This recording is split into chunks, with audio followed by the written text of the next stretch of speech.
et par le régent, sous Louis XV, a été fondée en 1761 cette société centrale pour diriger, sous un même point de vue, les diverses opérations relatives à l'augmentation et à la perfection de l'agriculture. On ne parlait pas de développement agricole, on ne parlait pas d'alimentation, bien que vous avez entendu parler des familles tout à l'heure. Voilà.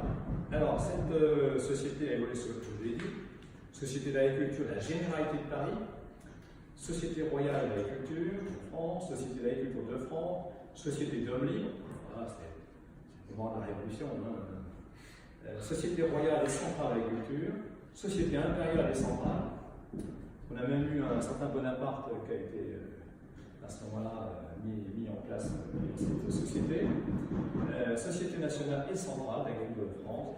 Et depuis 1915, ça fait plus de 100 ans, Académie d'agriculture de France. Alors, c'est toujours des établissements bizarres, parce que c'est des établissements créés il y a plus de 250 ans, reconnus d'utilité publique, et qui a comme protecteur le président de la République, comme beaucoup d'académies, et le ministre chargé de l'agriculture, qui est le président d'honneur. Alors, de quoi est-il un peu composé? Alors, généralement, on commence par être membre correspondant. Soit les correspondants étrangers, soit les correspondants français. Correspondant étranger, 60. Correspondant français, 180. Donc ça, c'est le premier niveau de travail, de relation avec l'académie. Le second niveau, si on vous élit, il faut toujours le mode d'élection, je vous dirai qui fait ces élections, on vous élit membre titulaire, ce sont 120 membres, et même chose pour les membres associés étrangers, 60. On a, grâce un peu à cette diversité d'horizons, on doit couvrir, je sais plus si c'est 75, 74 pays étrangers par nos 120 membres associés, des pays qui en ont un peu plus que d'autres qui n'ont qu'un. On a ainsi des correspondants qui nous permettent des informations, qui nous permettent, on a eu ici un Australien qui a parlé de la ferme du futur. Alors, parce que la ferme du futur, quand on est australien, c'est pas tout à fait ce qu'on peut penser en France. On a, ça peut être sur des problèmes de digestion, de métabolite, ça peut être sur peu importe, hein, mais on a couramment, je ne dis pas toutes les semaines, mais presque, on a des associés étrangers qui interviennent. On a aussi, grâce à ces associés, sur la PAC. Alors, la PAC, on est en plein mouvement de réforme. On va attendre les élections européennes, mais après les élections européennes, on va se remettre en chantier, mais déjà les États sont en chantier en fait. Alors la France, bien sûr, a son point de vue. Et on a fait on a mené une séance avec un associé espagnol, un associé roumain qui se fait avoir été à la fois ancien Premier ministre roumain, ancien commissaire européen. On a un associé hollandais qui est en plus proche de la Commission européenne, et puis également un anglais, un allemand. Donc on a eu 4 points de vue qui ont fait que, voilà, quel est vraiment le sens commun, quelle est l'évolution commune. Et on avait un groupe de travail qui est présidé d'ailleurs par un ancien Gilles Bazin, vous connaissez, prof émérite à l'agro. Gilles Bazin, non, ça ne vous dit rien. Bon, voilà, c'est Gilles Bazin qui a présidé ce groupe de travail, et avec ces éclairages extérieurs, on va faire que ces matériaux font qu'on peut avoir un point de vue bien sûr franco-français, mais comment intégrer les autres points de vue, ce qui est important au niveau de l'ingénieur que vous êtes. Alors ensuite, vous dire qui les élit, tout ça. ce sont les membres académiciens titulaires qui sont élus par, enfin non, tous les membres. Tous les membres sont élus par les membres et titulaires et émérites. Alors, les titulaires, c'est les titulaires français, donc c'est les 120, et les émérites, ce sont les titulaires qui sont devenus plus de 75 ans. Alors, plus de 75 ans, ça en fait aussi pas mal, hein, ça fait au moins 120. Il faut dire qu'on a mené une réforme de nos statuts, et cette réforme de statut a abaissé progressivement l'âge limite de 80 à 75 ans. Mais ce faisant, on a quasiment doublé les renouvellements d'académiciens. Puisqu'on a, en fait, chaque année, on a fait 2 ans, puisqu'on a baissé d'1 an. Donc il y a l'année normale, plus l'année qu'on a arrêté. Alors, cet ensemble de personnalités élues par les membres, il y a un bureau. Le bureau, j'y reviendrai, une commission académique. Une commission académique, en fait, c'est un peu l'orientation. Hein, quelles sont les orientations à prendre? C'est vraiment l'axe principal.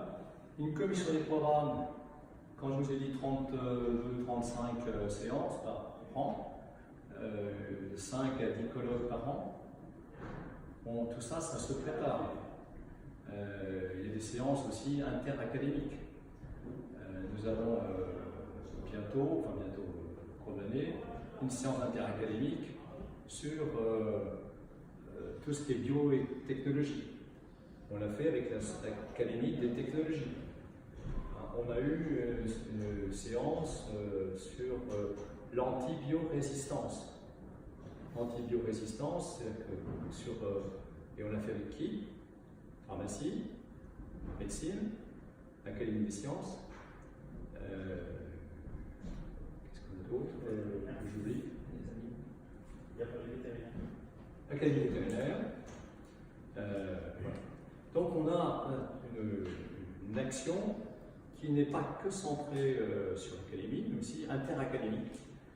Et pour vous dire que là, on est en train de mener un travail avec l'Académie des sciences, l'Académie de médecine et nous-mêmes sur la réécriture du génome. Vous connaissez tout le débat, OGM, je l'ai vu, mais le débat qui est dans le végétal et qui est souvent le plus mis en contradiction. Le débat animal qui n'est pas très développé en fait. On fait des choses sur la réécriture du génome animal sans vraiment que ça surgisse derrière les fagots. Et puis on a le débat médecine, humain.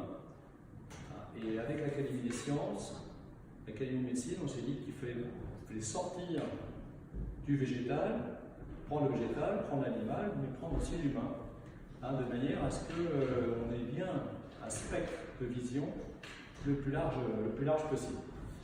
Alors le bureau actuel, on a un président. Alors, le président, il est élu 1 an comme vice-président, 1 an comme président, et 1 an comme post-président, enfin comme ancien président. En fait, il reste 300 bureaux. On a bien sûr une vice-présidente, Nadine Vivier, qui, elle, est la future présidente de 2020. Et Jean-Bernard, lui, sera le post-président 2020. Bertrand Hervieux est l'ancien président. Et moi-même, alors, un secrétaire perpétuel, il a beaucoup d'avantages, beaucoup d'inconvénients. L'avantage, c'est qu'il est élu une fois, et quand il est élu, en fait, il faut qu'il y ait au moins 2 candidats. Dans ces 2 candidats, alors j'étais contre Hervétis, donc on me pardonnerait.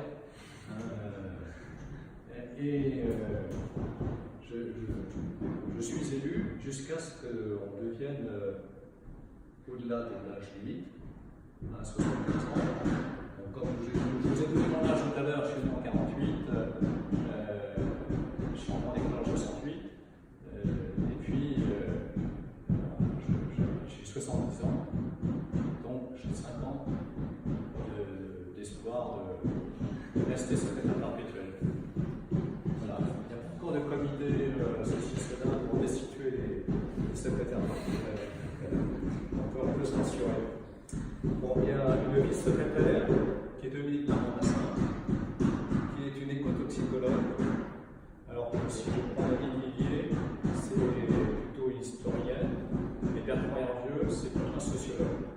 Le trésorier perpétuel, même système que je vous ai écouté le connaître, il est élu jusqu'à la chimie. Et Patrick Olivier, c'est sa dernière année. Il atteint ses 75 ans cette année, et donc finit l'année civile 2019. Patrick Olivier, lui, est un forestier. Il était central. Il a fait des entreprises sur la forêt. Et Daniel-Éric Marchand, qui est le vice-trésorier, est un ancien d'AgroParisTech, ancien d'Exia. Voilà pour la présentation du lot. Alors, notre mission principale, c'est de conduire des réflexions de diverses natures, scientifiques, techniques, économiques, juridiques, sociales, culturelles, sur le moyen et long terme. Et le domaine, c'est à la fois l'agriculture, l'alimentation et l'environnement.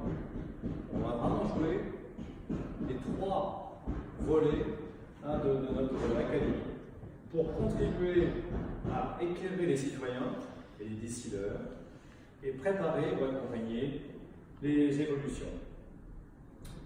On a des thèmes très variés, j'en ai cité déjà quelques-uns. Comme on a 10 sections, bien sûr, on va retrouver des thèmes qui sont parfois un peu liés aux sections, mais le souhait, c'est que tous ces thèmes soient de plus en plus pluridisciplinaires, de plus en plus transversaux.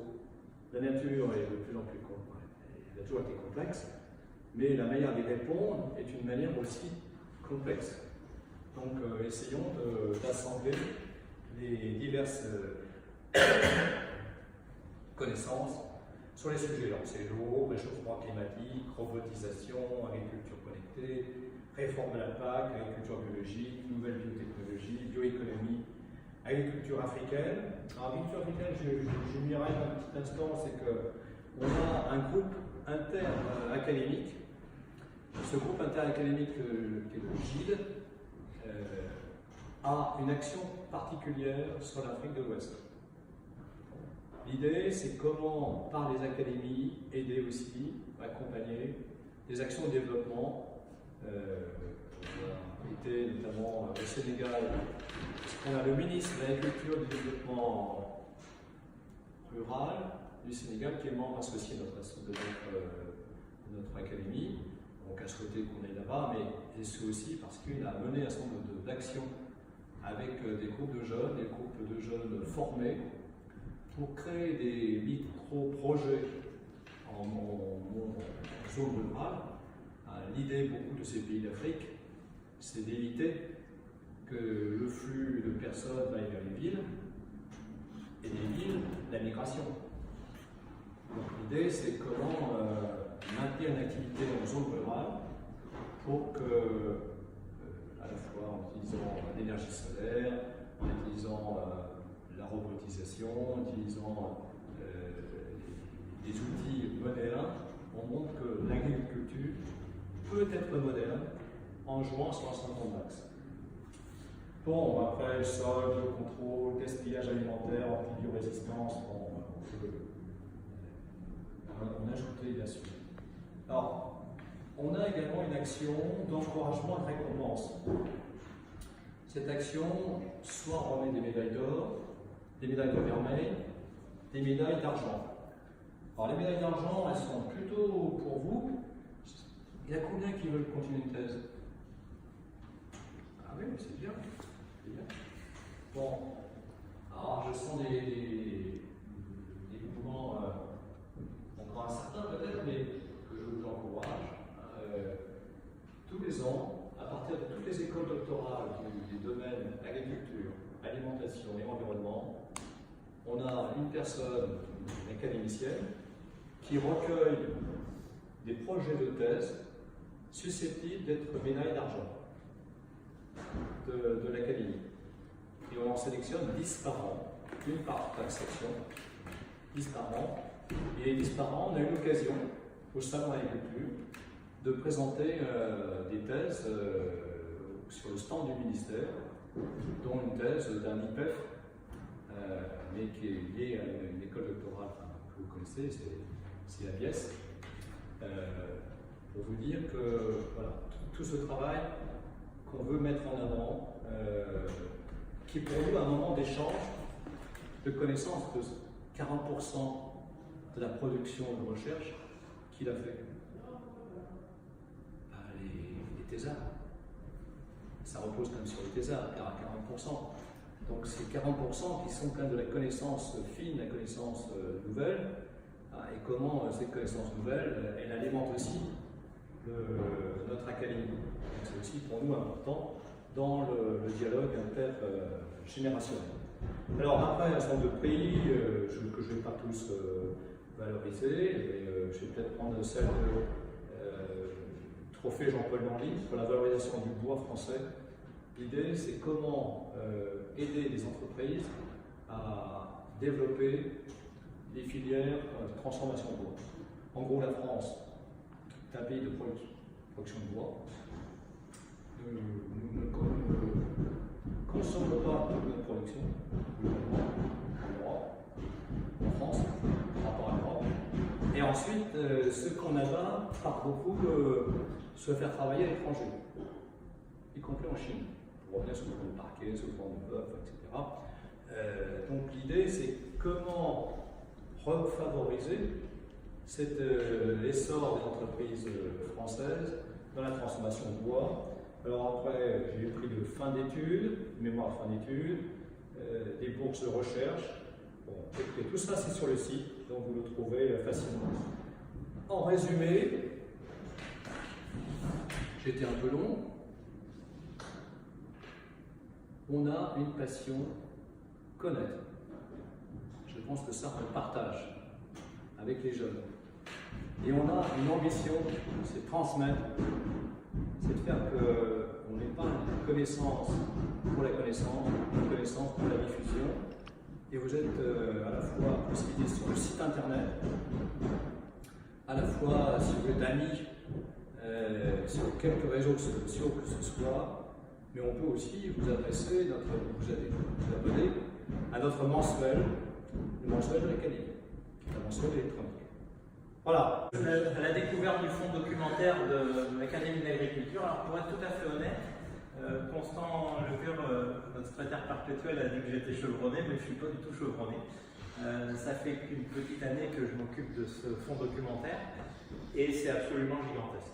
C'est-à-dire qu'il y a 35 000 ouvrages à peu près, dans des domaines très variés qui vont de l'histoire de l'agriculture jusqu'aux OGM, en passant par toute la sélection végétale, la sélection animale, les méthodes de production, l'économie agricole, les pays tropicaux, etc. Et donc, je suis très loin de connaître tout ce qu'il y a dans ce fonds documentaire. C'est pour ça que je vous ai mis Indiana Jones. On est un petit peu comme ça, quoi, hein. C'est-à-dire que chaque fois qu'on ouvre une armoire, on dit oh, qu'est-ce qu'on va trouver dans ce fonds documentaire. Alors, heureusement, j'ai Marion qui m'aide beaucoup. En fait, c'est même elle qui fait tout le boulot. Moi, je fais de temps en temps une présentation. Mais donc, on a vraiment beaucoup de travail pour recenser tout ça. Alors, on est en contact avec les gens du fonds documentaire de l'agro-Paris-Tech. On les a rencontrés. Enfin, il y a une association de documentalistes plutôt versés dans la biologie d'une manière générale qui se rencontrent régulièrement, dont fait partie votre bibliothécaire et votre responsable de documentation. Et donc voilà, on a tous les mêmes préoccupations. Comment on classe tout ça? Comment on essaye de retrouver les ouvrages? Alors sur les ouvrages modernes, ça va à peu près, c'est pas trop compliqué, mais sur les ouvrages anciens, c'est très compliqué. Voilà. Alors, déjà bienvenue. Hein. Donc vous êtes ici dans la bibliothèque. C'est la bibliothèque principale, mais comme l'a dit Constant Lecoeur, on a des ouvrages un petit peu partout, y compris dans les sous-sols. Et donc voilà, tout est réparti dans différentes pièces avec des aspects de classification. On a la totalité des publications de la Société royale depuis 1761, qui est devenue ensuite Académie en 1915, comme ça a été dit. On a là-dedans un certain nombre d'ouvrages, des livres, mais aussi beaucoup d'archives, c'est-à-dire des lettres, des correspondances, des choses comme ça.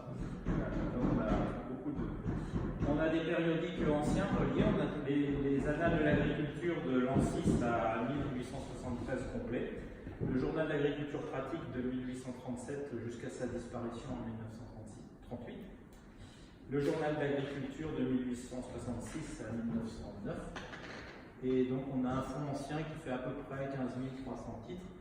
Le plus vieux qu'on ait trouvé, on n'est pas encore sûr d'avoir été jusqu'au bout, il date de 1512. Alors c'est un ouvrage sur les plantes utilisées en médecine, utilisées en sorcellerie, enfin voilà, c'était la préoccupation de l'époque. Et donc le fonds ancien va jusqu'à 1960. On a 10 000 brochures et à peu près, et documents classés. Et puis on a un fonds moderne de livres qui est à peu près d'environ 8 000 ouvrages. Donc au total, c'est environ 30 000 ouvrages. Ils sont tous consacrés à l'alimentation, l'agriculture, l'alimentation et l'environnement. En ce moment, avec Marion, on a tout un travail qui est fait pour essayer, parce qu'on a aussi des livres qui nous ont été remis ou qu'on a retrouvés, qui ne parlent pas vraiment d'agriculture. On a un livre qu'on a retrouvé récemment sur le travail de la soie. Alors on peut dire la soie, ça a quand même un petit lien avec l'agriculture, mais enfin c'est tellement de la technique textile, je veux dire, plus que de la technique de production. Donc voilà, ce genre d'ouvrage, on est en train de... Alors il y a un terme qu'on a appris et qui est un terme agricole, quand on enlève comme ça des ouvrages d'un fonds documentaire, ça s'appelle désherber. Donc on désherbe notre fonds documentaire. Nos activités ici à la bibliothèque, c'est de répondre aux demandes de documentation. Alors souvent, il faut être honnête, c'est souvent des documentations historiques. C'est-à-dire quelles sont, ça correspond à des préoccupations actuelles, mais qu'est-ce qui s'est passé dans l'histoire. C'est plus qu'on ne nous demande pas tant que ça sur le front moderne. Notamment, on a eu récemment des questions, est-ce que de quand date l'agriculture urbaine et la permaculture? Alors on a cherché, c'est 1845, voilà, je vous le dis. Les gens, déjà en 1845, se posaient la question de l'agriculture urbaine. Donc vous voyez, on croit toujours avoir des choses tout à fait modernes, mais des fois, c'est des questions qui se sont posées il y a longtemps. Il y a un gros travail de catalogage d'ouvrages, et donc là, c'est Marion aussi qui en fait une grosse part. On est en train de passer sur un système consultable par Internet. Donc, vous pourrez consulter, savoir si l'ouvrage est disponible ou pas ici à l'Académie. Plus ou moins les thématiques abordées. Éventuellement, dans certains cas, les académiciens font des notes de lecture. Ils font une note en disant cet ouvrage, ça parle aussi de ça, c'est incomplet sur tel sujet. Enfin voilà, il y a une espèce de revue critique de l'ouvrage qui donne un peu de, enfin, voilà, le savoir-faire des académiciens sur les thématiques. On récupère pas mal de legs, des gens des académiciens qui décèdent malheureusement, et les familles qui disent bon, est-ce que vous souhaitez récupérer la bibliothèque de notre grand-père, de notre père, et ça nécessite aussi du catalogage, donc on en a tout le temps en cours. On aura un travail de restauration d'ouvrages, on n'en a pas fait encore, on n'est pas des spécialistes de ça, mais dans certains cas, les ouvrages sont abîmés, donc il faudra restaurer. Et puis, pour certaines collections, et notamment tous les comptes rendus de l'Académie d'agriculture, sauf les comptes rendus manuscrits, parce que les premiers comptes rendus étaient manuscrits, donc ceux-là, on n'a pas pu les numériser pour l'instant, mais tous les comptes rendus de l'Académie d'agriculture de 1785, je crois, et 1785 à nos jours, enfin les derniers comptes rendus, tous étaient numérisés grâce à l'aide de la Bibliothèque nationale de France. Donc on a la collection complète, vous pouvez la consulter sur Gallica. Elle est accessible et vous pouvez taper par mots-clés ou c'est pas des mots-clés d'ailleurs, vous tapez des mots et des morceaux de phrases et il vous sort tous les documents, enfin toutes les références aux morceaux de phrases ou aux mots que vous avez tapés dans cette collection numérisée. Alors on a un projet de continuer à numériser un certain nombre de collections, tout ne sera pas numérisé, hein, ça c'est certain. Voilà. Ensuite, on a beaucoup de gravures, de photos. Alors, on vous en a sorti quelques-unes, là vous pourrez regarder tout à l'heure. Notamment, on vous a sorti, alors je vais peut-être insister un petit peu sur ces deux bestioles là. Ça, c'est le taureau de Durham. Je ne sais pas si ça vous dit quelque chose. Il y en a qui sont spécialisés, qui vont se spécialiser en élevage. Oui, mais bon, c'est un peu la même problématique. Pourquoi on a sélectionné ce taureau de Durham? Parce que, en fait, à la Révolution, beaucoup de nobles français sont partis à l'étranger, notamment en Angleterre. Et en Angleterre, ils ont commencé à se poser la question de dire mais il y a des races pour la viande, les animaux qui sont plutôt pour la viande, puis d'autres, avant on faisait des vaches, c'était surtout pour le lait. Et une fois que la vache était trop vieille, etc., on la mangeait. Donc ça on faisait de la viande avec des vieilles vaches, on va dire. Et puis les Anglais avaient commencé à dire non mais il y en a qui sont bien pour la viande, puis d'autres qui sont bien pour le lait. Donc on a commencé à séparer un petit peu dans l'élevage des problématiques en fonction des productions qu'on voulait obtenir. Et donc le taureau de Durham, ces nobles français qui étaient partis en Angleterre, quand ils sont revenus à l'époque de Louis-Philippe, quand ils sont revenus en France, ils sont revenus avec les idées anglaises. Et ils ont importé en même temps ce fameux taureau de Durham. Alors, on ne le voit pas bien sur cette gravure ici, mais il a cette espèce de bosse. Moi, je ne suis pas un spécialiste de l'élevage, cette espèce de poche à l'avant. Alors, vous le verrez sur les gravures que je vous ai sélectionnées. Et donc, ils ont croisé ces taureaux de Durham, ils les ont introduits en France. Ils ont commencé à croiser toutes les races françaises avec le taureau de Durham. Et les charolais, par exemple, que vous avez, les deux charolais que vous mangez maintenant, enfin, si vous mangez du bœuf, sont en fait issus d'un croisement avec le taureau de Durham. Donc ça a été toute une aventure sur l'élevage, puis c'est quand même, là on commence à penser à la sélection animale. Et puis je vous ai sélectionné, ça c'est une collection qu'on a trouvée, qui est une collection qui a été émise, qui a été demandée par Chaptal. Chaptal, ça vous dit quelque chose, à part le lycée. Donc Chaptal était le ministre de l'Intérieur de Bonaparte. Et Chaptal, c'était un chimiste au départ, plutôt chimiste. Il a fait aussi de la poudre, justement, avec la molie, etc. Donc c'était un chimiste et il avait comme activité, l'activité principale, c'est de fournir de la poudre aux armées françaises. Donc, ça, c'était son premier.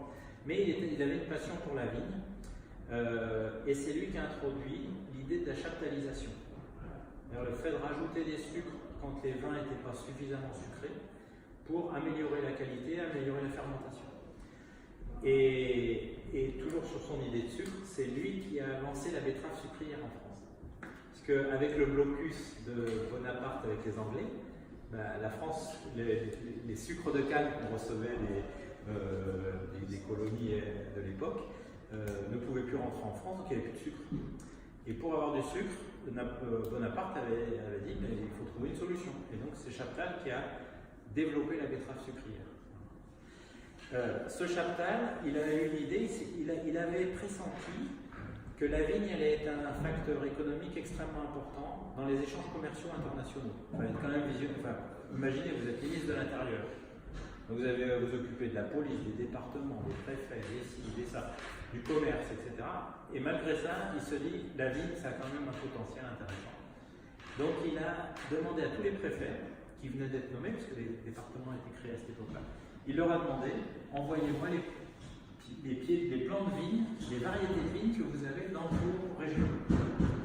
Donc certains préfets ont joué le jeu, pas tous, certains préfets ont joué le jeu, et ils ont rapatrié 2500 cépages différents, qui ont tous été plantés au jardin du Luxembourg. Et bon, il n'y avait pas la photo à l'époque, donc Chaptal a dit oui, mais il faudrait dessiner maintenant, à quoi ça ressemble ces cépages. Et donc là, vous avez un exemple de ces planches qui ont été dessinées par un monsieur qui s'appelle Redouté, je ne sais pas si ça vous dit quelque chose, qui était un peintre naturaliste extrêmement, très célèbre, vous chercherez Redouté sur internet. Il a fait des tas de peintures de végétaux en général.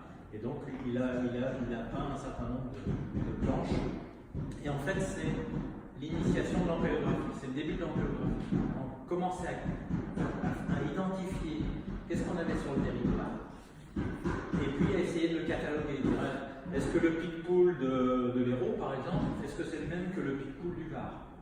Ou est-ce que. Voilà. Et donc, ils ont commencé à tout hiérarchiser, à dessiner des feuilles, à dessiner. Et à ce moment-là, on démarre sur la classification des cépages que l'on connaît actuellement. Donc, après, il y a eu du tri là-dedans, etc. Voilà, donc on a ce genre de collection à l'Académie. Bon, ça, c'est ce que je viens de vous raconter. Ben, voilà notre fameux Chaptal. Alors, on a un certain nombre de courriers de Chaptal, et c'était un gars tout à fait incroyable. Quand on lit ses lettres, on se dit, mais comment il avait le temps de faire tout ça? Et en plus, il n'avait pas l'informatique à l'époque. Et il s'intéressait vraiment à tout, à la poudre, au commerce, à la police. C'était assez hallucinant. Redouté, c'est ce monsieur, qui était donc un peintre. Donc voilà, c'est ce que je viens de vous raconter. Alors, on essaye de valoriser tous ces documents au travers des outils de communication modernes, et je vous invite à, si vous ne l'avez pas fait encore, à aller voir le site internet de l'Académie. Vous aurez notamment accès aux annales historiques qui sont toutes numérisées et en ligne, disponibles sur Gallica. Voilà, donc voilà, c'est les liens que vous avez sur le site internet. Voilà, et ça vous donne ce genre de documents, c'est-à-dire que quand vous consultez, ça vous renvoie sur Gallica. Donc Gallica, c'est l'énorme fonds documentaire de la Bibliothèque nationale de France. Et donc vous retrouvez tous les comptes rendus de l'Académie numérisés. Voilà ce que je voulais vous dire sur le fond.